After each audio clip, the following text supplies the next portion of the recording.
ವೆಂಕಟೇಶ್ ಅವರೇ, ನೀವು ಕೇರಳ ಟ್ರಿಪ್ ಹೋಗಿದ್ರಿ ಅಂತ ಗೊತ್ತಾಯ್ತು. ಸಾಧಾರಣವಾಗಿ ನಿಮ್ ಬ್ಲಾಗ್ಸ್ ಎಲ್ಲ ಅಪ್ಲೋಡ್ ಮಾಡ್ತಾ ಇದ್ರಿ. ಸೊ ಈ ಟ್ರಿಪ್ ಬಗ್ಗೆ ಎಕ್ಸ್ಪೆಷಲಿ ನಿಮ್ಗೆ ವಿಶೇಷವಾಗಿ ಏನ್ ಅನಿಸ್ತು ಅಂತ ನೀವು ಹೇಳ್ಕೊಬೋದಾ ಒಂದಷ್ಟು ಮಾಹಿತಿನ? ಅಣ್ಣ ನೀನ್ ಯಾಕೆ ನ್ಯೂಸ್ ರಿಪೋರ್ಟರ್ ಆಗ್ಬಾರದು? ವೆಂಕಟೇಶ್ ಅವರೇ, ಹೇಗಿದ್ದೀರಾ? I am fine, you?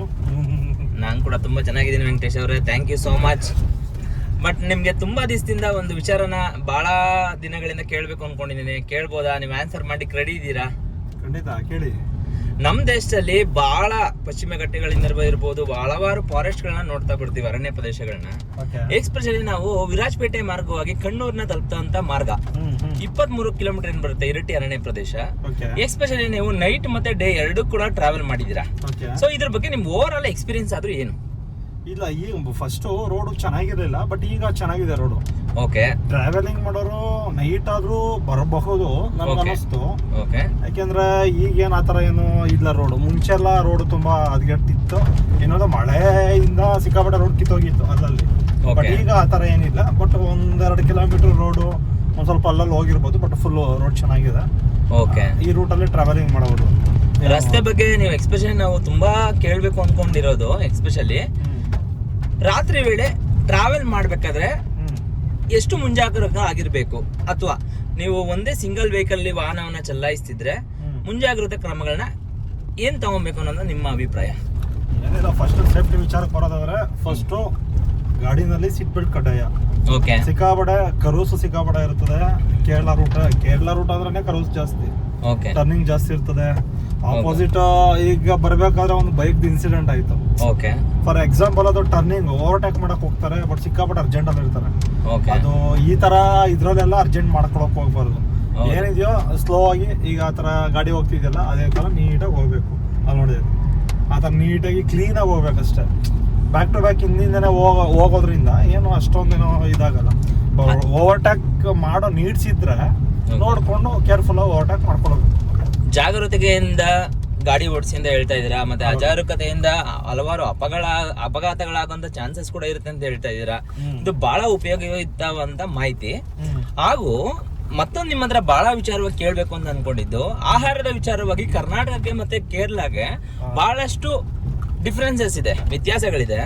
So ಆಹಾರವನ್ನ ನೀವು ಹೋಟೆಲ್ ಸೆಲೆಕ್ಟ್ ಮಾಡ್ಬೇಕಾದ್ರೆ ಆಗ್ಲಿ, ಅಥವಾ ಫುಡ್ ನ ಸೆಲೆಕ್ಟ್ ಮಾಡ್ಬೇಕಾದ್ರೆ ಆಗ್ಲಿ, ನಮ್ಮ ವೀಕ್ಷಕರು ಏನಾದ್ರೂ ಮುಂದಿನ ದಿನಗಳಲ್ಲಿ ಕೇರಳಕ್ಕೆ ಬರ್ಬೇಕು ಅಂತಂದ್ರೆ ಯಾವ ರೀತಿ ಸಲಹೆಗಳನ್ನ ಕೊಡ್ತೀರಾ ಆಸ್ ಪರ್ ನಿಮ್ಮ ಎಕ್ಸ್ಪೀರಿಯನ್ಸ್ ಅಲ್ಲಿ? ಇದು ಊಟದ ವಿಚಾರಕ್ಕೆ ಬರೋದಾದ್ರೆ, ಊಟ ಕೇರಳದಲ್ಲೂ ಆಲ್ಮೋಸ್ಟ್ ಚೆನ್ನಾಗಿರುತ್ತೆ, ಊಟ ಏನೋ ತೊಂದರೆ ಇಲ್ಲ.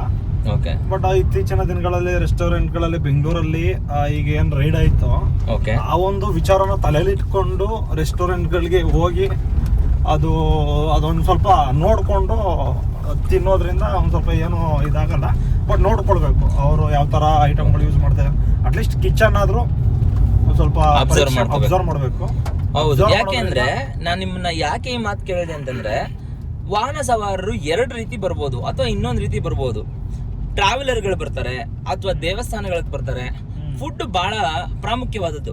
ಯಾಕೆ ಅಂದ್ರೆ ಏನಾದ್ರೂ ಸ್ವಲ್ಪ ಆಹಾರದಲ್ಲಿ ವ್ಯತ್ಯಾಸ ಆದ್ರೆ ಆರೋಗ್ಯದ ಮೇಲೆ ನೇರವಾಗಿ ಪರಿಣಾಮವನ್ನ ಬೀರುತ್ತೆ. ಸೊ ಹಾಗಾಗಿ ಜಾಗರೂಕರಾಗಿರ್ಬೇಕು ಅನ್ನೋದು ನಿಮ್ಮ ಪಾಯಿಂಟ್ ನ ಕನ್ಸಿಡರ್ ಮಾಡೋಣ.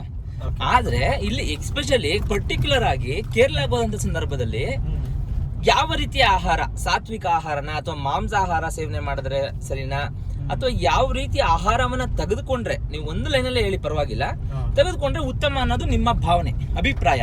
ಇದು ಸಿಂಪಲ್. ಒಬ್ಬೊಬ್ಬರ ದೇಹ ಒಂದೊಂದ್ ತರ ಹೊಂದ್ಕೊಳ್ಳುತ್ತೆ. ಪರಿಸರಕ್ಕಾಗಿರ್ಬೋದು, ತಿನ್ನೋ ಊಟ ಆಗಿರ್ಬೋದು, ನೇಚರ್ಗೆ ಆಗಿರ್ಬೋದು, ಎಲ್ಲ A to Z. ಬಟ್ ಏನಪ್ಪಾ ಅಂದ್ರೆ ಇದ್ರಲ್ಲಿ ನಿಮ್ಗೆ ಯಾವ ತರ ಕಂಫರ್ಟಬಲ್ ಆಗುತ್ತೋ, ಇವಾಗ ನಿಮ್ಮ ದೇಹಕ್ಕೆ ಯಾವ ತರ ಆಹಾರ ಕೊಡ್ಬೇಕು ಅಂತ ಅದು ನಿಮ್ಗೆ ಚೆನ್ನಾಗಿ ಗೊತ್ತಿರುತ್ತೆ. ಬಟ್ ಅದ್ರ ಮೇಲೆ ನೋಡ್ಕೊಂಡು ನೀವು ತಗೊಳ್ಬೇಕು. ಈಗ ನಿಮ್ಗೆ ಮಾಂಸಾಹಾರ ಡೈಜೆಸ್ಟ್ ಮಾಡ್ಕೊಳಕ್ಕೆ ಕೆಪಾಸಿಟಿ ಇದೆ, ಹೊರಗಡೆ ಚೆನ್ನಾಗಿ ಓಡಾಡ್ಕೊಂಡು ಚೆನ್ನಾಗಿರ್ತೀನಿ ಅಂದ್ರೆ ಬೇಕಾದ್ರೆ ಟ್ರೈ ಮಾಡ್ಬೋದು. ಸಸ್ಯಾಹಾರದಲ್ಲಾದ್ರೆ ಅದೇ ನಿಮ್ಗೆ ಯಾವ್ದು ದೇಹಕ್ಕೆ ಅಡ್ಜಸ್ಟಬಲ್ ಆಗುತ್ತೋ ಅದನ್ನ ಬೇಕಾದ್ರೆ ಟ್ರೈ ಮಾಡ್ಬೋದು. ನೀರಿನ ವಿಚಾರಕ್ಕೆ ಬರೋದಾದ್ರೆ ಕರ್ನಾಟಕಕ್ಕೆ ಮತ್ತೆ ಕೇರಳಕ್ಕೆ ಯಾವ ರೀತಿಯ ಸಾಮ್ಯತೆ ಇದೆ? ಕುಡಿಯೋ ನೀರು ಎಷ್ಟರ ಮಟ್ಟಿಗೆ ಅದರಲ್ಲಿ ಸ್ವಚ್ಛತೆಯನ್ನ ಕಾಪಾಡ್ಕೊಂತಾರೆ, ಅಥವಾ ನಮಗೆ ಕೊಡುವಂತ ನೀರು ಬೇರೆ ಬೇರೆ ಕಂಪ್ನಿಗಳದ್ದಾಗಿದ್ದು ಯಾವ ರೀತಿಯ ಆಯ್ಕೆ ಮಾಡ್ಕೊಂಡ್ರೆ, ಸೊ ನೀವು ಬಿಸಿ ನೀರು ಇರ್ಬೋದು ಅಥವಾ ತಣ್ಣೀರು ಇರ್ಬೋದಾ, ಇದರಲ್ಲಿ ಯಾವ ರೀತಿಯ ಒಂದು ಆಯ್ಕೆಗಳು ಉತ್ತಮ ಅಂತ ಅನ್ಸುತ್ತೆ ನಿಮ್ಗೆ ನೀರಿನ ವಿಚಾರದಲ್ಲಿ? ಈಗ ಪ್ರೆಸೆಂಟ್ ನೀರಿನ ವಿಚಾರಕ್ಕೆ ಬರೋದಾದ್ರೆ ಕೇರಳದಲ್ಲೆಲ್ಲ ಮಳೆ ವಾತಾವರಣ ಜಾಸ್ತಿ ಇರೋದ್ರಿಂದ ಸಿಂಪಲ್ ಆಗಿ ಬಿಸಿನೀರೇ ಕೊಡ್ತಾರೆ ಆಲ್ಮೋಸ್ಟ್ ರೆಸ್ಟೋರೆಂಟ್ಗಳಲ್ಲಿ, ಹೋಟ್ಲ್ಗಳಲ್ಲೆಲ್ಲ. ಬಟ್ ನೀವು ಬೇಕಾದ್ರೆ ಬಾಟ್ಲ್ ನೀರು ತಗೊಳ್ಬೋದು. ಬಟ್ ಅವರು ಬಿಸಿನೀರು ಕೊಡೋದ್ರಿಂದ ನಾರ್ಮಲ್ ವಾಟರ್ ಆಗಿರ್ತದೆ. ಓಕೆ, ನೀವು ಬೇಕಾದ್ರೆ ಟ್ರೈ ಮಾಡ್ಬೋದು. ಬೇಕಾದ್ರೆ ನೀರಿನ ವಿಚಾರದಲ್ಲಿ ತುಂಬಾ ಒಳ್ಳೆ ಒಂದು ವಿಚಾರಗಳನ್ನ ತಿಳಿಸ್ಕೊಟ್ಟಿದ್ದೀರಾ. ಮತ್ತೆ ನೀವು ಕೇರಳಗೆ ಮತ್ತೆ ಮತ್ತೆ ಹೋಗ್ತಾ ಇರೋದ್ರಿಂದ ಸಾಕಷ್ಟು ಇನ್ಫಾರ್ಮೇಶನ್ ದಯವಿಟ್ಟು ನಿಮ್ಮ ಚಾನೆಲ್ ಅಲ್ಲಿ ಹಂಚ್ಕೊಳ್ಳಿ. ಇದರಿಂದ ಬಹಳಷ್ಟು ಉಪಯುಕ್ತ ಮಾಹಿತಿ ನಮ್ಮ ವೀಕ್ಷಕರಿಗೆ ಸಿಗುತ್ತೆ. ಅವರು ಕೂಡ ಮುಂದಿನ ದಿನಗಳಲ್ಲಿ ಕೇರಳಗೆ ಬಂದ ಸಂದರ್ಭದಲ್ಲಿ ನಿಮ್ಮನ್ನ ಬಹಳ ನೆನಪು ಮಾಡ್ಕೊಂತಾರೆ. ಸೊ ಇದರಿಂದ ಅವರ ಒಂದು ಟ್ರಾವೆಲಿಂಗ್ ಕೂಡ ಸುಗಮವಾಗಿ ಆಗುತ್ತೆ ಅನ್ನೋದು ನಮ್ಮ ಅಭಿಪ್ರಾಯ. ನಿಮ್ಮ ಎಲ್ಲ ಮಾತುಗಳಿಂದ ನಮಗೂ ಕೂಡ ಸಮಾಧಾನ ಅನಿಸಿದೆ. ತುಂಬಾ ಹೃದಯದ ಧನ್ಯವಾದಗಳು. Thank you. Thank you. ಹೆಂಗೆ